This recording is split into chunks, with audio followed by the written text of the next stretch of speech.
Arabelle Bien-être. 9h-10h, Arabelle Bien-être avec Manel sur Arabelle.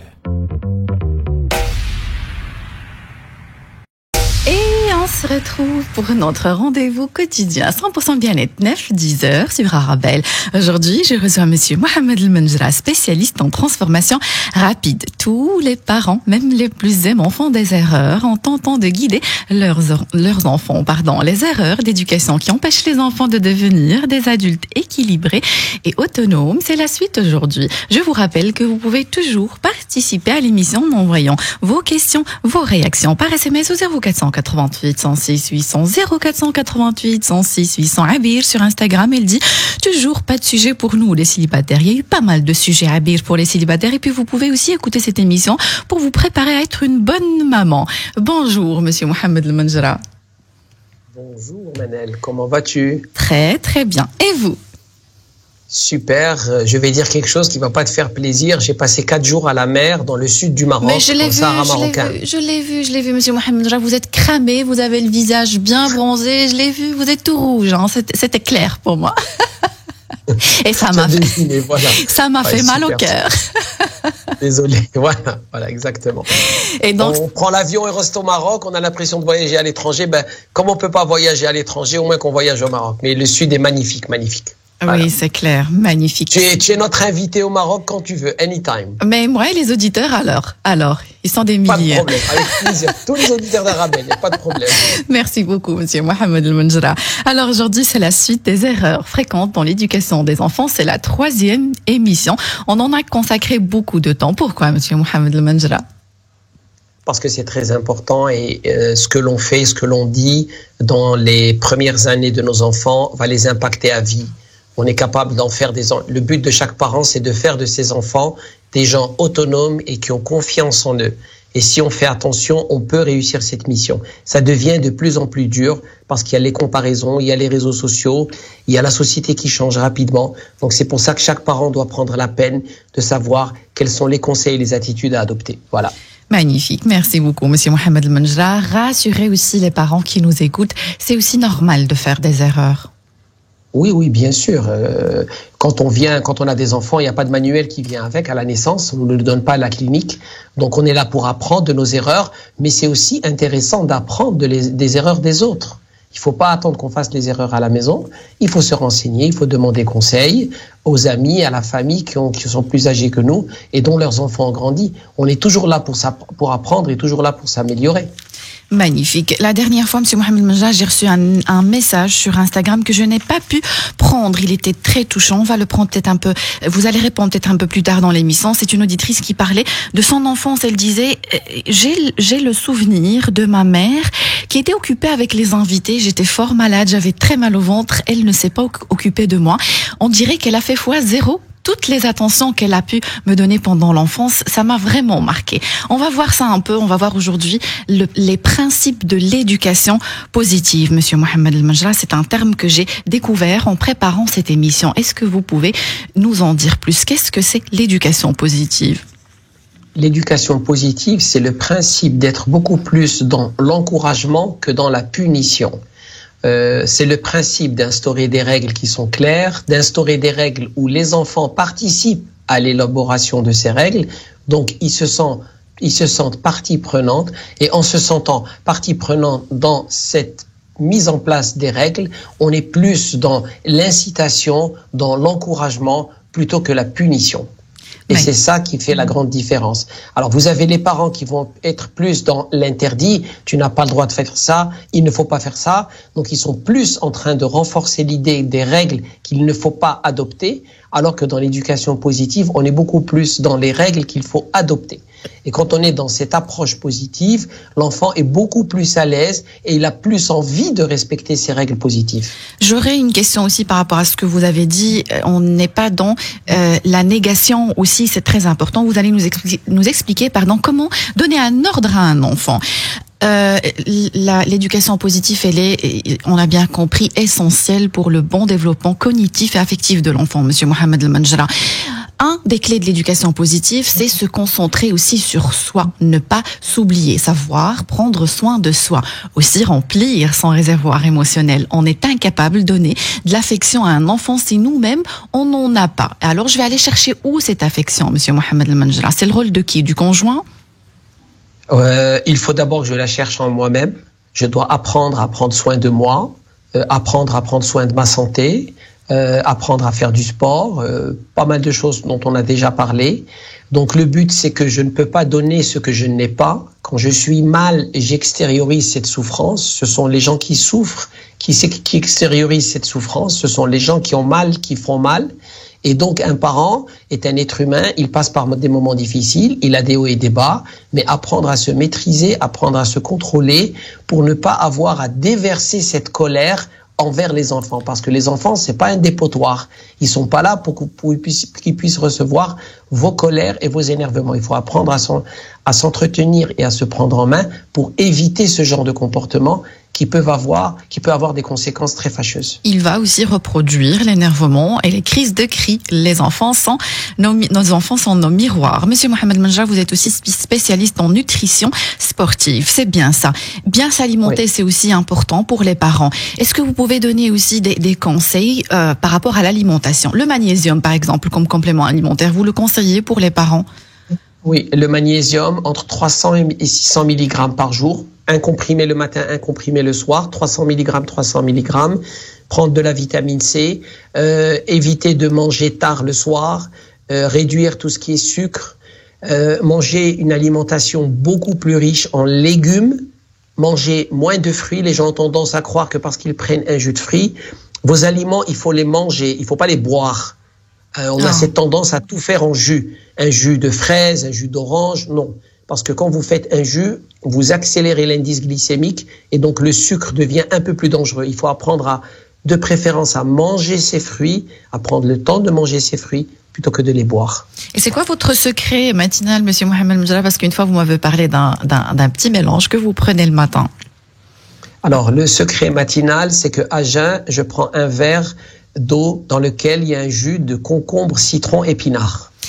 Concombre, citron et épinard. Vous prenez un mixeur, vous mettez un demi-litre d'eau, vous jetez un demi-concombre, 2 citrons, vous les épluchez, un peu d'épinard et vous passez tout ça à la moulinette. Pas de sucre, pas d'ajout. Pas d'ajout. Et donc ça donne de la force, ça donne de l'énergie, ça purifie le corps. Ça purifie le corps et c'est un anti-acide.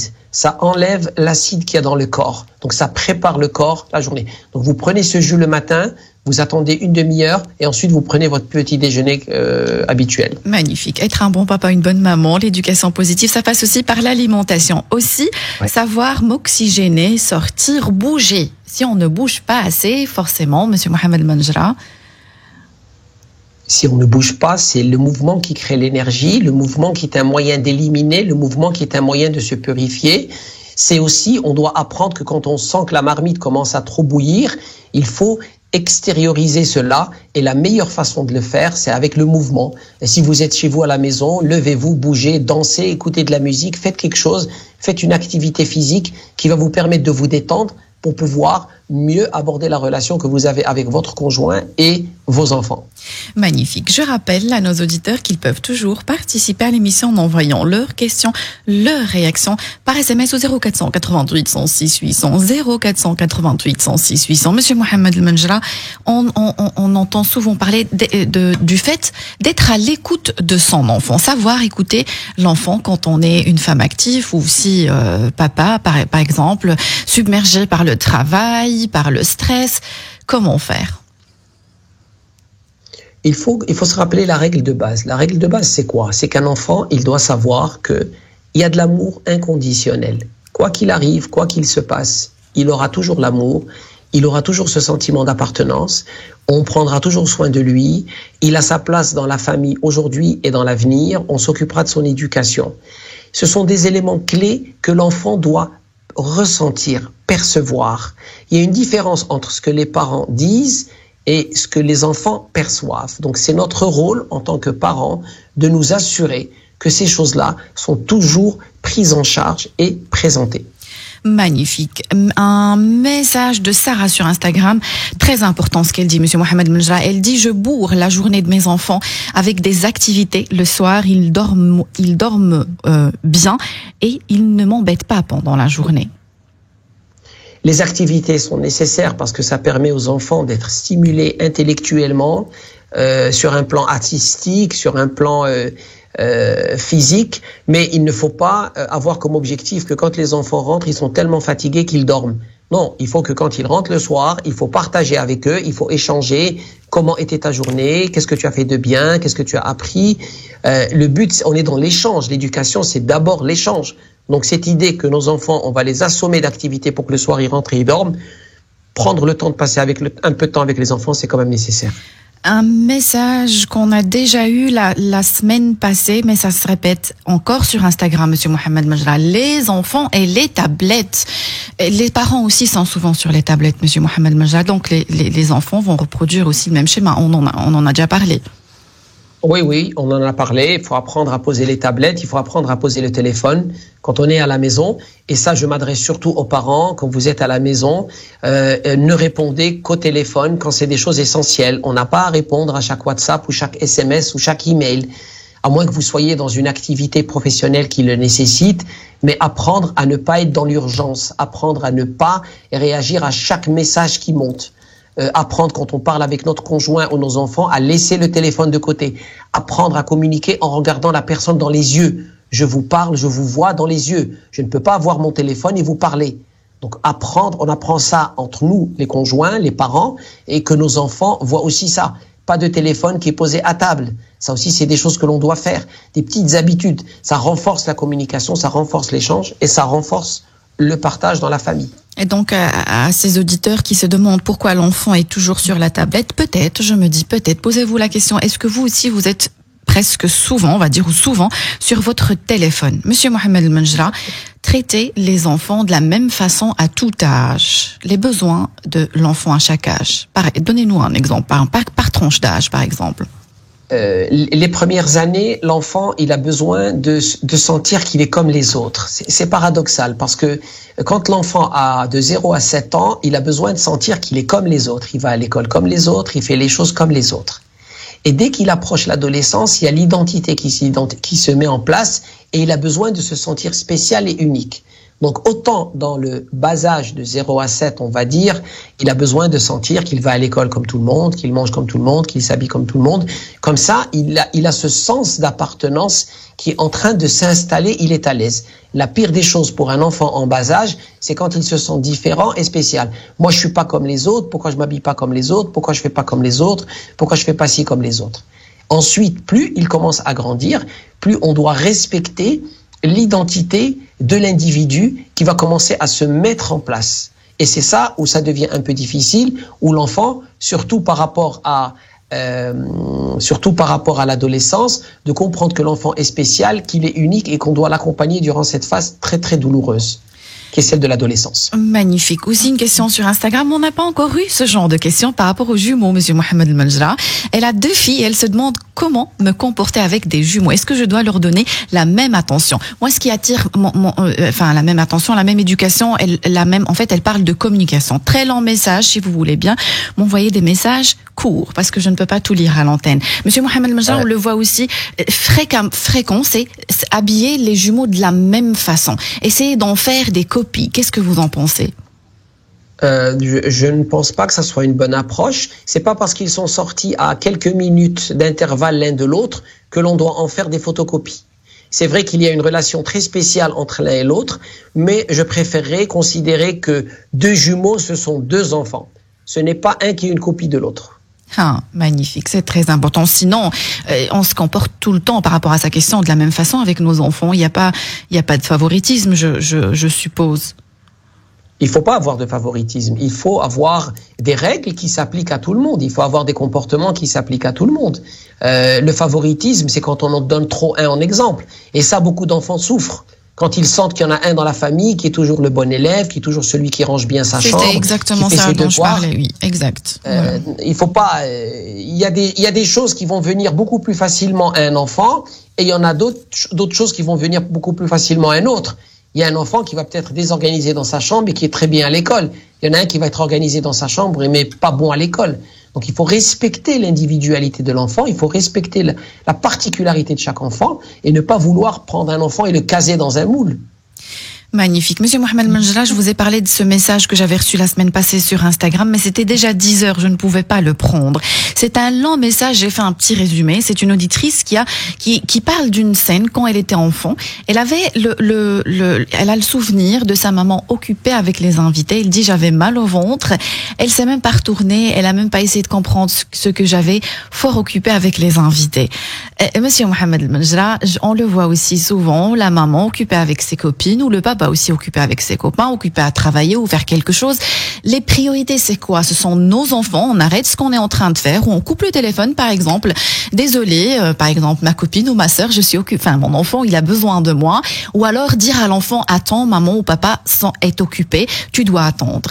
C'est quoi la priorité, l'enfant ou autre chose? Les enfants ont une distorsion du temps. C'est-à-dire, vous pouvez leur parler 1 minute et pour eux, c'est des heures. Comme vous pouvez vous absenter 1 minute et ils pensent que vous vous êtes absenté pendant des heures. Cette maman, l'enfant est malade, je sais que les parents font de leur mieux. Oui. Je sais qu'il y a des fois, ils vont être occupés, ils vont être attirés par quelque chose. C'est pas des gens parfaits, ce sont des êtres humains comme tout le monde. Maintenant, le conseil que je donne, de temps en temps, ce qui aurait été sympa, c'est très facile de le dire après, d'aller voir l'enfant, de lui donner 1 minute alors qu'elle les a invités. Ça va, tout va bien, tu n'as besoin de rien, je peux faire quelque chose pour toi. Ça suffit. L'enfant, de temps en temps, il a juste besoin d'une petite présence qui lui dit « Écoute, je suis là, je tiens à toi, je t'aime, tu es important pour moi. » Donc ça peut être un petit geste qui dure quelques secondes et qui le rassure. Je pense que cette personne a dû faire ça, ce parent, par inattention, parce que ça peut nous arriver de nous oublier, on est humain, mais prenez le temps quand vous pouvez, quelques minutes pour rassurer l'enfant quand il en a besoin. Et puis aussi, j'essaie de trouver aussi, enfin pas justifier, mais expliquer le comportement de la maman. Elle est peut-être aussi submergée, elle a beaucoup de choses à faire, elle a des invités, elle n'a peut-être pas fait attention, essayez toujours de comprendre. Alors, je n'ai toujours pas eu la réponse à ma question, si vous permettez, Monsieur Mohamed Menjra. La priorité, c'est quoi? Ce que je suis en train de faire, mon travail, le coup de téléphone que je suis en train de passer, par exemple, ou mon enfant qui est devant moi. C'est quoi la priorité? À chaque période, il y a une priorité. À chaque moment de la journée, il y a une priorité. Maintenant, il y a des urgences. Si mon enfant a urgemment besoin de moi, bien sûr que c'est ma priorité. Quand il y a quelque chose qui menace sa santé ou son bien-être, ça c'est une priorité. Autrement, ce n'est pas ma priorité. C'est-à-dire, je suis juste en train de papoter. Si j'ai d'autres obligations, non. Qu'on soit clair. Oui. La priorité pour un parent, c'est la santé physique et morale de mon enfant. Mon enfant qui est en danger physiquement ou mentalement ou moralement quelque part, c'est ma priorité. Quand mon enfant n'est pas dans ce schéma et qu'il se trouve que j'ai des activités qui me prennent du temps, qui sont essentielles, professionnelles ou familiales, je peux, dans ces cas-là, laisser l'enfant momentanément le temps que je revienne. Tant qu'il n'y a rien qui menace sa santé physique ou morale. Magnifique. Monsieur Mohamed Menjra, comment aider l'enfant à gérer sa colère? Mais si vous permettez, ça va être juste après la pause. Restez avec nous, vous êtes bien sur Arabelle.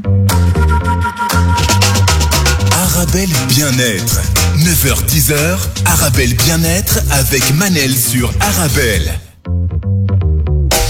Et on se retrouve pour notre rendez-vous quotidien 100% bien-être 9-10h sur Arabelle. Aujourd'hui, je reçois Monsieur Mohamed Menjra, spécialiste en transformation rapide. Les erreurs fréquentes dans l'éducation des enfants, c'est la suite aujourd'hui. Je vous rappelle que vous pouvez toujours participer à l'émission en envoyant vos questions, vos réactions par SMS au 0488 106 800. 0488 106 800. Rebonjour Monsieur Mohamed Menjra. Bonjour Manel. Ça va? Très très bien. À part qu'aujourd'hui il y a 1 heure de décalage, donc 1 heure de sommeil de moins. Il est 7h30 chez vous. Hein. Il est 8h30 chez nous. Ah, 8h30, voilà. Pardon. 9h30, moi aussi je suis en décalage, à vous la faire remarquer. Il est 7h30. Alors, Monsieur Mohamed Menjra, j'ai reçu aussi un message sur Instagram, je vais vous lire. Elle me demande de ne pas citer son prénom. Pas de souci. Alors, elle dit, ma belle-sœur est violente. Elle dit des gros mots. Ils s'insultent chez eux, c'est normal. Mon mari voudrait que nos enfants aillent jouer avec ses enfants tout le temps. Ça crée des problèmes entre moi et mon mari, car je ne veux pas. Elle veut pas qu'ils aillent là-bas, et donc elle dit, il ne comprend pas pourquoi je ne veux pas lui dire la vérité. Et décidément aussi, le mari, il vient de la même famille, donc c'est aussi normal chez eux de s'insulter et de dire des gros mots. Elle dit que faire? On peut pas empêcher les enfants de jouer avec leurs cousins. Ça fait partie de bien grandir, de partager en famille. Ce qui est aussi intéressant, c'est que quand ils rentrent à la maison, de leur expliquer, voilà comment on doit se comporter, qu'il ne faut pas dire de gros mots si jamais eux sortent le sujet.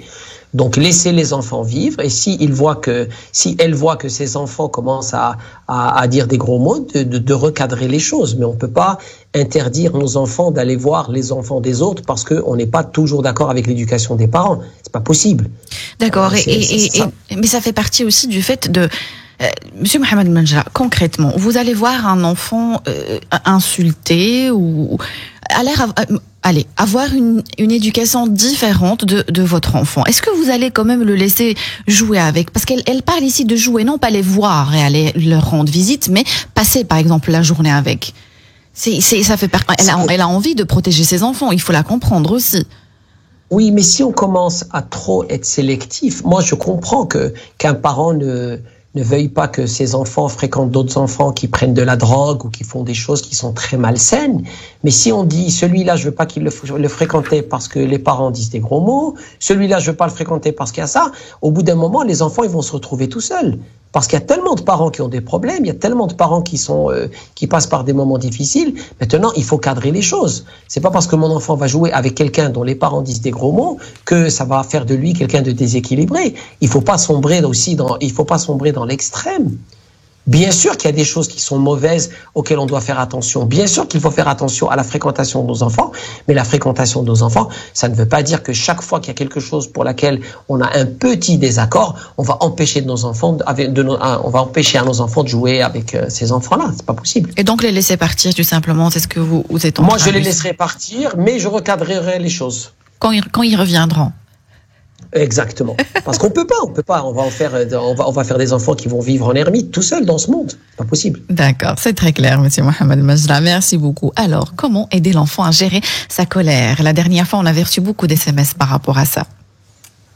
La raison pourquoi un enfant est en colère, c'est quand il sent qu'il n'est pas compris par ses parents. Souvent, l'enfant, la chose la plus importante, il veut être compris. Alors, être compris, ça veut dire que d'abord qu'on l'écoute. Et ça arrive beaucoup avec les adolescents. Les adolescents, ils ont besoin de s'exprimer, ils ont besoin qu'on les écoute.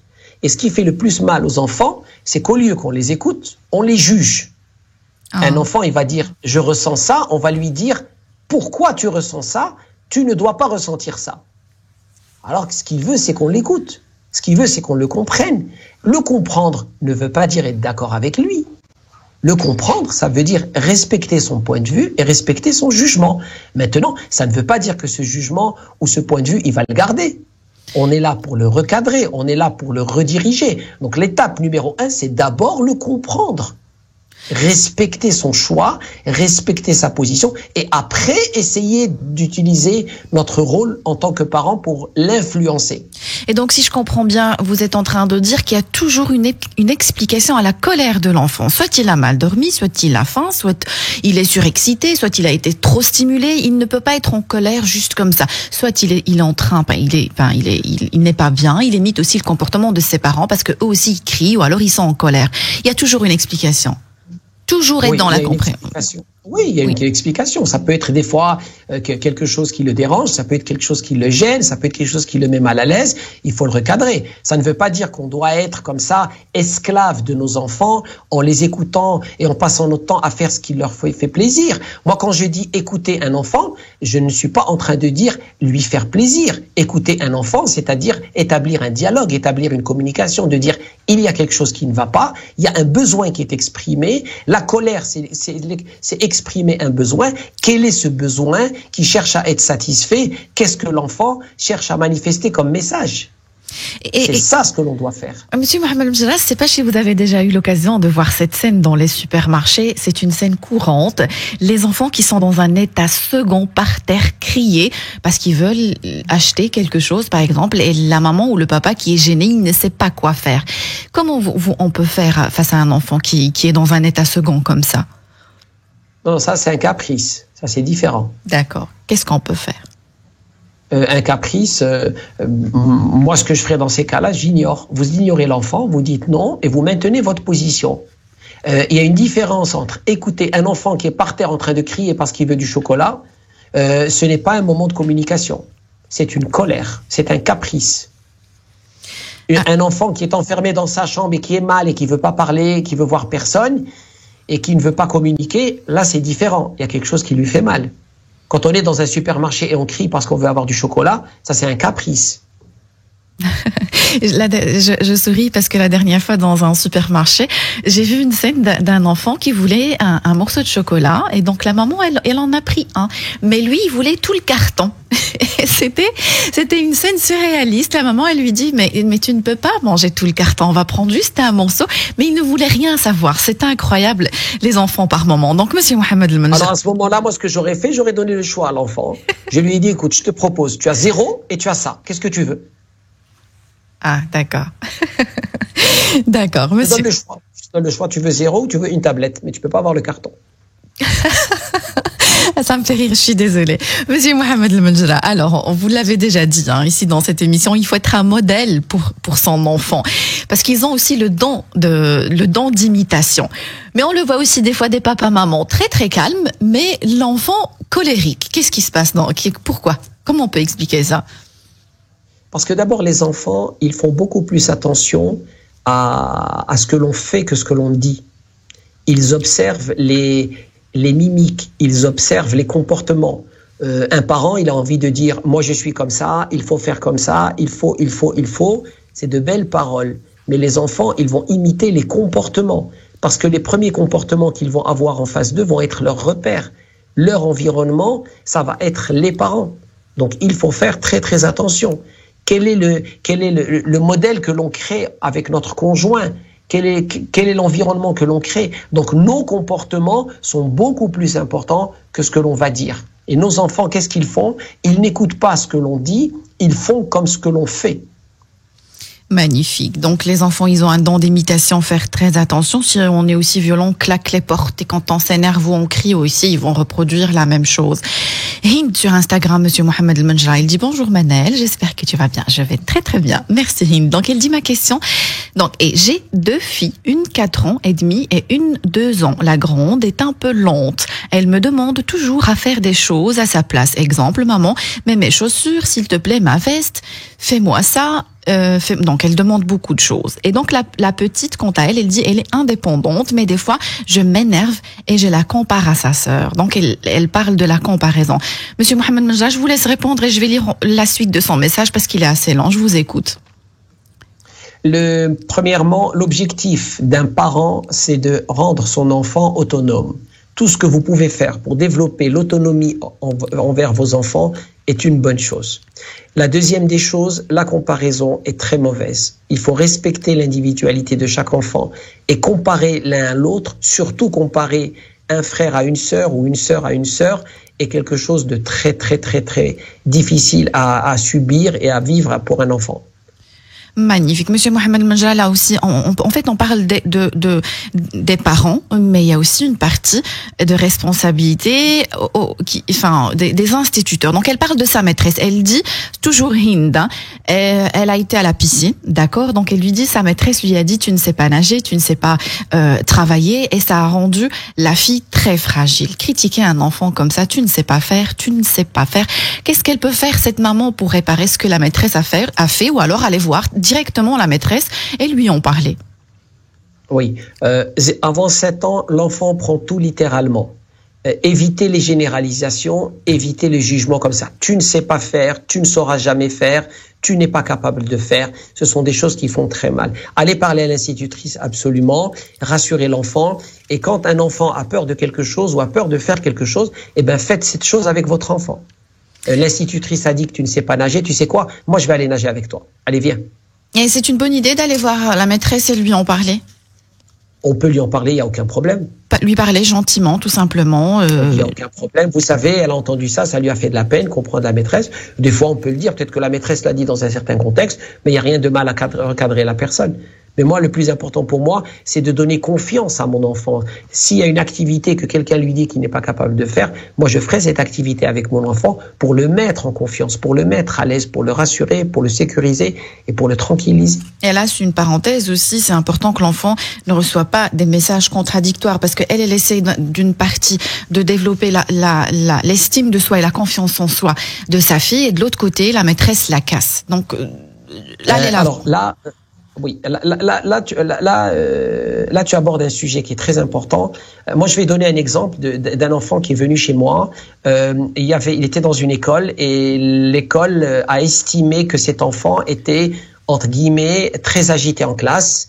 Donc, on lui a conseillé de prendre des médicaments pour soi-disant tout ce qui est manque d'attention et pour le reste. L'enfant est parfaitement bien équilibré, il est agréable, il est souriant. Moi, j'ai conseillé à la maman de ne pas prendre de médicaments. Elle m'a dit l'école a insisté. Alors, je lui ai dit, si l'école insiste, vous changez d'école. Parce qu'aujourd'hui, beaucoup d'instituteurs, ce qui les arrange, c'est que tous les enfants soient dociles, tous les enfants soient comme des petits chats, assis gentiment dans la classe. Mais un enfant qui a 7-8 ans, ce qui est logique pour son âge, c'est être débordant d'énergie, c'est faire des choses, c'est bouger, c'est être agité. Quand un enfant est en mouvement, c'est un signe d'intelligence. Un enfant qui est assis dans son coin et qui ne bouge pas, c'est dangereux. Alors qu'est-ce qu'on veut aujourd'hui? On veut que tout le monde soit une photocopie de l'autre. J'ai dit non, pas de médicaments. L'enfant, s'il dort bien, s'il mange bien, s'il est heureux, s'il partage avec les autres, s'il vous plaît, ne vous amusez pas à donner des médicaments à gauche et à droite à vos enfants quand ils sont en bas âge, parce que soi-disant, un maître ou une maîtresse a estimé que cet enfant ne se concentrait pas assez en classe. Mais c'est du n'importe quoi, la phrase que tu adores. Mais j'attendais cette phrase, hein, monsieur Mohamed Bouja. Depuis tout à l'heure, je me dis, il va la dire, hein, cette phrase. Mais c'est du n'importe quoi. Parce que si on commence à donner un médicament à chaque enfant qui est un peu agité, un peu concentré, un peu introverti, un peu ça, on peut pas. Il faut respecter l'enfant, il faut aider l'enfant, il faut aimer l'enfant.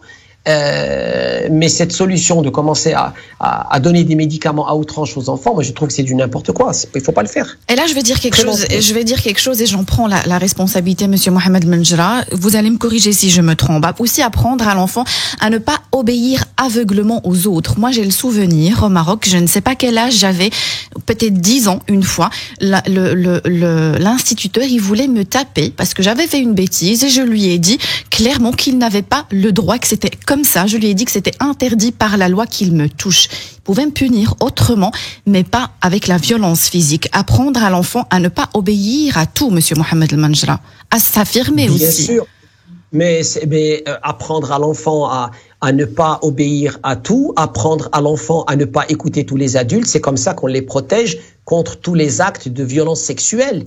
Apprendre à un enfant, voilà, il y a des parties intimes que personne ne peut toucher, même pas ton oncle ou ta tante ou ton cousin, parce que l'enfant, on lui dit ton oncle c'est quelqu'un de magnifique, et après il te dit mais je sais pas quoi faire, cet oncle a voulu abuser de moi. Non.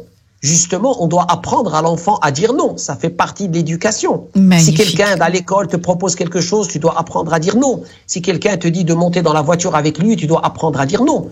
On ne doit pas faire de nos enfants des machines dociles qui disent oui à tout le monde. Il faut leur apprendre à dire oui aux choses qui sont bien pour eux et il faut leur apprendre à dire non aux choses qui vont leur déranger. Ça fait partie de développer l'autonomie et la protection chez l'enfant. J'adore. Elle peut aussi, par exemple, là, on lui a proposé de parler avec la maîtresse. Vous lui avez proposé aussi d'essayer de travailler sur la confiance, de la confiance qu'elle a cette fille en elle. Aussi, peut-être apprendre à la fille à dire à la maîtresse non, par exemple, je ne peux pas entendre ça, ou alors dire à la maîtresse ça me fait mal ce que vous dites.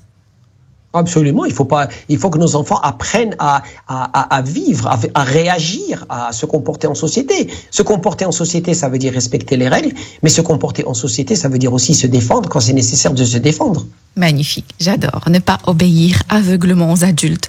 Monsieur Mohamed Menjra, j'ai encore beaucoup de questions, mais si vous permettez, ça va être juste après la pause. Restez avec nous, vous êtes bien sur Arabelle. Arabelle Bien-être avec Manel sur Arabelle. Et On se retrouve pour notre rendez-vous quotidien 100% bien-être 9-10h sur Arabelle. Aujourd'hui, je reçois monsieur Mohamed El Menjra, spécialiste en transformation rapide. Les erreurs fréquentes dans l'éducation des enfants, c'est le sujet d'aujourd'hui. Je vous rappelle que vous pouvez toujours participer à l'émission en envoyant vos questions, vos réactions par SMS au 0488 106 800 0488 106 800. Donc je m'excuse auprès de mes auditeurs, je ne peux pas prendre toutes vos questions. Essayez juste de ne pas dépasser 3-4 lignes, s'il vous plaît. Monsieur Mohamed. Vous pouvez rajouter quelque chose, s'il te plaît? Je vous écoute. C'est notre 3e émission sur les erreurs fréquentes dans l'éducation des parents, l'éducation des enfants par les parents. Mais moi, je dirais que l'erreur numéro 1 des parents, c'est c'est quand on ne prend pas la peine de faire une éducation sexuelle envers nos enfants. Il faut leur apprendre à se protéger. Il faut leur apprendre à être prémunis contre les agressions des autres. Il faut parler avec eux. Il faut les sensibiliser. Il faut les éduquer. Parce qu'il y a beaucoup de parents qui refusent de parler de certaines choses et on laisse nos enfants subir certains abus. Aujourd'hui, 1 enfant sur 3, 1 enfant sur 4, quelles que soient les statistiques que vous regardez, est victime d'un abus sexuel d'une façon ou d'une autre, et c'est souvent par un membre proche de la famille. Donc il faut apprendre à parler, il faut apprendre aux enfants c'est quoi les repères, qu'est-ce qu'il faut faire, qu'est-ce qu'il ne faut pas accepter, qu'est-ce qu'il ne faut pas tolérer, et quand il faut dire non, et qu'il faut apprendre à dire non à certaines choses. Magnifique. Merci beaucoup pour ce magnifique message, monsieur Mohamed El Menjra. Alors, comment faire un reproche à un enfant? Vous avez déjà dit, il ne faut pas être dans le tu. Je ne sais pas, tu m'énerves, tu es pénible, mais parler de soi. Par exemple, je suis fâchée. Je ne suis pas content, mais aussi, monsieur Mohamed El Menjra, vous avez parlé de la négation. Donc, quand on donne un ordre à un enfant, évitez d'être dans la négation. Alors, quoi dire? À la place de dire, par exemple, ne tape pas ton frère, sois bienveillant avec ton frère, tu lui fais mal. Est-ce que j'ai bien compris les choses? Comment faire ou formuler un ordre à un enfant? Il faut lui donner envie de ne pas faire cette chose-là. Il faut lui montrer que c'est pas dans son intérêt de faire cette chose. La pire des choses, c'est un enfant qui fait une erreur, c'est qu'on attaque sa personnalité et on lui fait un reproche à lui en tant que personne. Ce qui est nécessaire, c'est que l'enfant doit comprendre qu'est-ce qui s'est passé, où c'est que ça a dérapé, pourquoi ce comportement est un problème, et non pas pourquoi lui, il est un problème. Et donc, quand votre enfant fait quelque chose qu'il ne devait pas faire, prendre la peine d'expliquer, de lui dire « tu as fait ça, il ne fallait pas faire cette chose-là », parce que ce n'est pas la bonne chose à faire. Maintenant, l'autre erreur que font les parents, c'est qu'ils déresponsabilisent l'enfant de l'erreur qu'il a fait. Un enfant va casser une table, on va dire la table elle est méchante, c'est la faute de la table. Non, c'est toi qui es rentré dans la table. C'est toi qui as cassé la table. On en a parlé une fois, je vous avais dit que responsabilité, voilà. Alors aussi, monsieur Mohamed El Menjra, pour un peu aussi résumer quelques principes de l'éducation positive dont vous avez parlé, c'est savoir faire participer l'enfant à la prise des décisions et aussi être cohérent. Dire ce qu'on les ordres et les règles qu'on dit à l'enfant aussi, savoir les appliquer aussi sur nous. Monsieur Mohamed El Menjra, mentir aux enfants, c'est monnaie courante. Et l'enfant, il sait qu'on est en train de lui mentir. Par exemple, je ne sais pas, on peut pas aller là parce que je ne sais pas, il y a un monstre. Qu'est-ce que vous en pensez? Je sais déjà ce que vous allez dire, mais un petit rappel, s'il vous plaît. C'est pas les décisions difficiles, c'est pas les règles strictes qui dérangent les enfants. Ce qui dérange les enfants, c'est quand il y a des parties indécises. Les enfants, ils ont besoin de savoir où on va. Et ils n'ont surtout pas envie qu'on les prenne pour des idiots. Souvent, les parents se disputent, souvent les parents sont à la veille d'un divorce ou de choses douloureuses. Et les enfants, c'est le fait de vouloir jouer aux devinettes, d'essayer de comprendre qui fait mal aux enfants. Quand il y a des choses dures, il faut s'asseoir avec les enfants et le dire et expliquer. Un exemple qui est très tragique, quand vous avez un enfant qui a par exemple 8-9 ans et qui a un décès du grand-père ou de la grand-mère, moi je dis toujours, c'est important que l'enfant soit présent aux funérailles.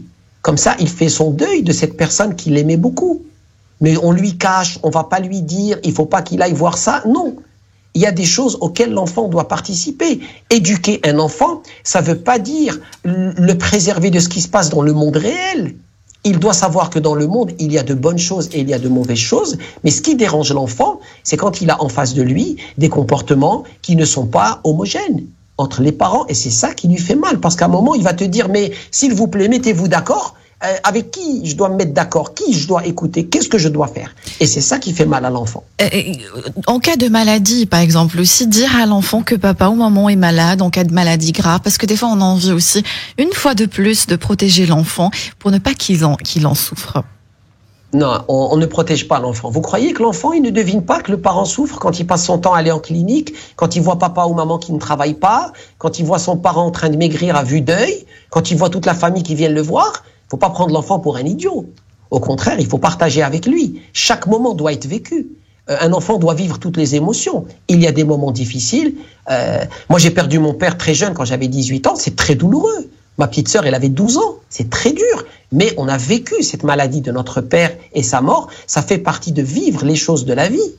On ne peut pas nous cacher la chose et du jour au lendemain, on dit voilà ce qui se passe. Une promesse non tenue, c'est aussi mentir à l'enfant? Oui. Alors là, les enfants, ils ont un carnet dans leur tête, ils notent toutes les promesses qui ont été faites. Faites très attention à ce que vous promettez. C'est pour ça que je vous le dis, Monsieur Mohamed Najra, c'est très important. On parle des erreurs, pour finir cette émission, on parle des erreurs à éviter avec les enfants pour en faire des adultes équilibrés. C'est très important, le mot équilibré. Il y a beaucoup d'adultes sur Terre, mais on n'est pas toutes et tous équilibrés. Peut-être moi aussi, je suis pas en train de dire le contraire. Monsieur Mohamed Najra, j'ai vu une scène surréaliste. Pour moi, ce n'est que mon avis. À la télé, encore hier, sur YouTube, c'était une rediffusion sur YouTube, c'était une télé égyptienne, d'accord? C'était deux artistes très très connus avec leurs 4 filles. Et les parents ont commencé à parler des bêtises que les enfants font à la télé, comme ça, et les petites filles, elles étaient gênées. Qu'est-ce que vous en pensez? Des fois, on parle des bêtises que nos enfants font aux copines, à la famille. On croit que c'est rien. Parler des petites particularités de l'enfant, de ces choses que lui n'aimerait pas qu'on sache de lui, c'est aussi, en quelque sorte, pour moi, humilier l'enfant. Absolument, je suis d'accord avec toi. Dans le rôle des parents, c'est aussi éduquer, c'est aussi instruire, mais c'est aussi préserver et protéger. Vous devez protéger vos enfants. Il y a certaines règles qui doivent être instaurées. Ce qui se passe dans la famille doit rester dans la famille. On n'a pas à étaler notre vie, on n'a pas à débattre de notre éducation avec les autres. Et ça, ce sont des choses qui font très mal aux enfants. Quand un parent est en train de raconter ou de se moquer de certains de ses comportements, des comportements de ses enfants, ça fait très mal à l'enfant. L'enfant, il capte, il enregistre. Ne parlez jamais. C'est ce qu'on voit 20 ans plus tard en thérapie. Il faut respecter. Respecter l'enfant. Et préserver les moments de vie de vos enfants. Beaucoup de parents, qu'est-ce qu'ils font? Ils étalent, ils aiment parler d'éducation de leurs enfants, alors que vous en parliez avec un ami ou une amie à titre privé et que les enfants ne sont pas là, il n'y a aucun problème. Mais respectez vos enfants. Vos enfants sont des adultes, vos enfants sont des êtres humains. Magnifique, Monsieur Mohamed Najra. Vous avez déjà cité pas mal d'erreurs à éviter avec les enfants, les surprotéger, leur mentir, ce n'est pas une bonne idée, les promesses non tenues, ne pas impliquer les enfants dans la prise de décision, aussi ne pas parler des enfants devant les autres, de nos enfants, pardon, devant les autres. Sarah, pour finir cette émission, je vais prendre le message de Sarah sur Instagram. Coucou Manel, hier ma fille a fait des bêtises. Quand je l'ai dit à mon mari, il m'a dit tu te débrouilles. Je trouve qu'il aurait dû me soutenir et là reprendre. Qu'en pensez-vous? Ça peut arriver qu'un parent prend le dessus à une période de la vie pour éduquer l'enfant, c'est pas méchant. Tant qu'on est d'accord sur le signal, à partir du moment que le mari lui a dit écoute, voilà, gère cette situation, s'ils sont d'accord et que c'est la maman qui va faire le porte-parole de cette situation, il n'y a aucun problème. Le problème est quand les deux ne sont pas d'accord. C'est ça le problème. Magnifique. Monsieur Mohamed Najra, quand on a dit responsabiliser l'enfant, ne pas tout faire à sa place, et c'est aussi ne pas en faire un adulte aussi. Il y a des parents qui donnent trop de responsabilités à l'enfant, des fois voire même s'occuper de leurs petits frères et sœurs. Comme une maman et un papa. Non, partager avec son frère, apprendre le sens de la responsabilité, c'est pas méchant. L'enfant, il doit vivre son âge, je suis parfaitement d'accord avec toi, mais le responsabiliser un peu plus, aujourd'hui, on voit que beaucoup de parents gâtent trop leurs enfants. lui faire prendre compte de la nécessité de partager. Quand on achète un chien à un enfant, on lui apprend à être responsable en prenant soin de ce petit chien. Alors quand on a dans la famille un petit frère ou une petite sœur, apprendre à prendre soin de cet enfant n'en fait pas nécessairement un adulte. Vous lui apprenez à prendre soin de quelque chose. Le juste milieu. Absolument. Magnifique. On a fini ce sujet, on a fini cette émission. Je vais donner rendez-vous à mes auditeurs la semaine prochaine, mardi, avec Monsieur Mohamed El Menjra. Merci de nous avoir écoutés. J'espère que vous avez eu votre dose de vitamines. N'oubliez pas que le bonheur vous rend plus belle et plus beau. Fréquentez les gens heureux. Le bonheur est contagieux. Rendez-vous demain, 9h sur Arabelle. Arabelle Bien-être. 9h-10h, Arabelle Bien-être avec Manel sur Arabelle.